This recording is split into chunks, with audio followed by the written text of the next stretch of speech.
I want to ask you about the 9C challenge that you did, and what you learned from it, and if you think it's bullshit, or if it's applicable to climbers. Well, yeah, I've done it twice now because YouTube. So I did it for like my channel like a year before or whatever, and then I did it again at with the Hoopers boys.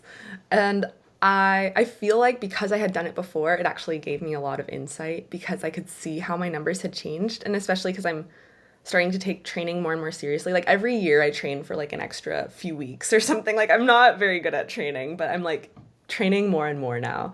And so it was really cool because like I just dramatically improved from the last year after like one training block. And I was like, oh my gosh. So I think in that sense, it's really cool to have like, I don't know, this gauge. And now that I've done it and I've done it twice, I could do it again and see where I am. And I feel like it gives you that, I don't know, that motivation of like, wow, look how far I've come, or oh wow, this hasn't improved at all, maybe I should focus on this. But in general, like I wouldn't use it to train or anything like that. Like I wouldn't do it as a training day. And I don't know how applicable hanging from a bar is. Like I don't know, some of the challenges I guess within it feel like maybe they're testing something that you could just train in a better way. Like I wouldn't Mm, go training hanging on a bar, if you know what I mean. Like I would just hang board. Um, right. What about but its it is what about its fun. its effectiveness as a tool to try to predict what kind of grade that you might be able to climb? Surprisingly, like was pretty good. Like I think it got me right where I was at the time. Like it put me at 8B or something like that for sport. And for me, I'm like, that's actually pretty good. Like I don't know if it was trying to tell you what your max grade is, what your projecting grade is, or what like your comfortable grade is. I'm not really sure, but Right. I feel like I've done a lot of 8Bs, like too many. It's like that grade that like it like bunches up at the top because like no one wants to make it like a 14A, right? They're like it's 13D, 13D. So I've done so many 13Ds, and at the time I was actually just complaining about like I'm like I just like wish some of these were like I could try some more 14s, but all these cool climbs are at this grade 13D. And then I did the test and it tells us like you're a 13D climber, and I'm like, oh great, like that's super accurate. Like that's all Right. I do these days is 13Ds.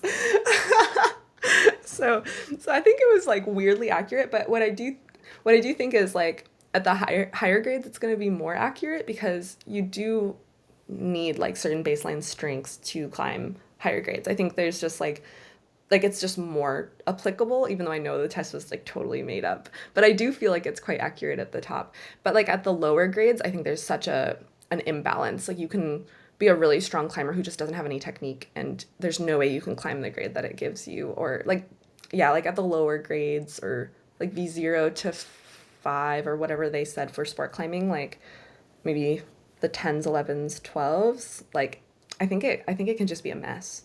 Right. Yeah, because so much else comes into play there beyond like finger strength. But to your point, as you get to the higher grades, there's a kind of a common denominator of movement and technique mastery that is usually had by then. So then it can become a little bit more of just like this objective measure of strength. And can you remind us listeners, just who maybe haven't seen that video in a while, what were the metrics that you all were testing as part of that?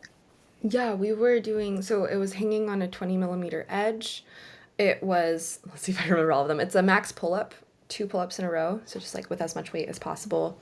It's front lever, or you can also tuck your knees in from hanging on a bar. Like there's two levels to that challenge. And then Yeah, the I fourth can't do one both. is hanging. I can't, not without one leg, like, like tucked in. Like, Oh, gotcha. One leg out, right. yeah, yeah. I'm working up to a front lever, but I can't do one yet.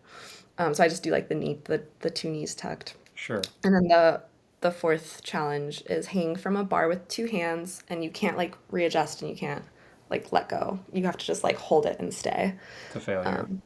to failure. Yeah, and those are the four challenges, and you do them all except for the bar hanging one that's just by time, but you do them all as percentages of your body weight. So that's how it kind of I think makes it more of a level playing field.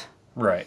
All right, y'all, just a quick 30-second shout out here for today's sponsor, which is the Crimped app. And I'm telling you, I love Crimped. Long before there was a YouTube channel, I was using Crimped to program my training because it takes the guesswork out of things. We're too busy to worry about this stuff. Open up Crimped. You can either load in a program like a sport plan or a boulder plan, or you can choose from the hundreds of exercises and protocols that they have in there to figure out your week. And at the end of each day and at the end of each week, you get to check them off. You know what's happening. You know what's coming. It will level up your training. I love it so much. Check it out. Hit that link. You can download it for free.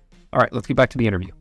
It's not necessarily any one of those individual tests that have some sort of magic sauce to it, but the value that you got was that you did it and then sometime later did it again, and you could essentially see where your training was having the biggest effect or not. And so what were those takeaways? Like, where were the big leaps and where were maybe the not so big leaps, or was it just big all around?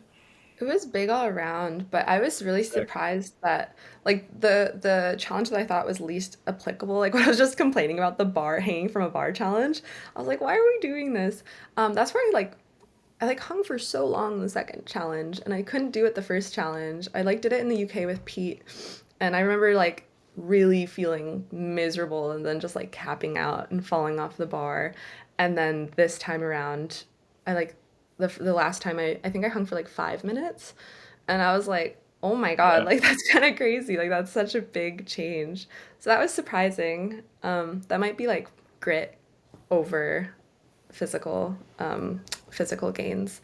But another one too was the fingerboarding, because at the time, like 2 years so maybe this was like 2 or 3 years ago, I hadn't really been fingerboarding like or hangboarding and stuff.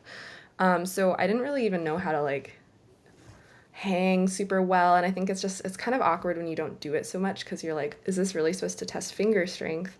Mm. Like I remember I was climbing 13C, I believe, before I could hang for 3 seconds on the 20 mils. Like I just like couldn't hang on the hangboard, and then I was like climbing outside like hard. So it's like obviously there's a technique thing there. It's not my Sure. fingers. It's like, so there's like this bit of learning. And so the next time that I did the test, which was I guess last year, I was able to just like, I knew how to hang them. I had been hanging them, and I was like, I've got this. So I really jumped up in my 20 mil. Um, Yeah, there is that interesting aspect of like there's strength, but then there's the ability to apply that strength to a sport specific move or situation. And have you found, because you started with far more dialed movement and technique and then have been adding strength on top, it sounds like, right? Have you yeah. found that as you get stronger, you're able to apply it, or does getting stronger make you less coordinated in a sense? No, it's so cool. Like I can just hold holds now. I'm like excited about it. Like even yesterday I was climbing with my little sister on these like comp climbs that they had on the sport wall at our home gym. And I was like, I was like leading, right? And she's learning how to belay. So I was just like, okay, okay, watch me here. And then I'm like, this next hold looks bad, and it looks bad. And then I just grab it. I'm like, oh. And then I just keep holding it. And then I'm like, okay, watch me here, this neck. And I'm like, oh my God, I can just hold this.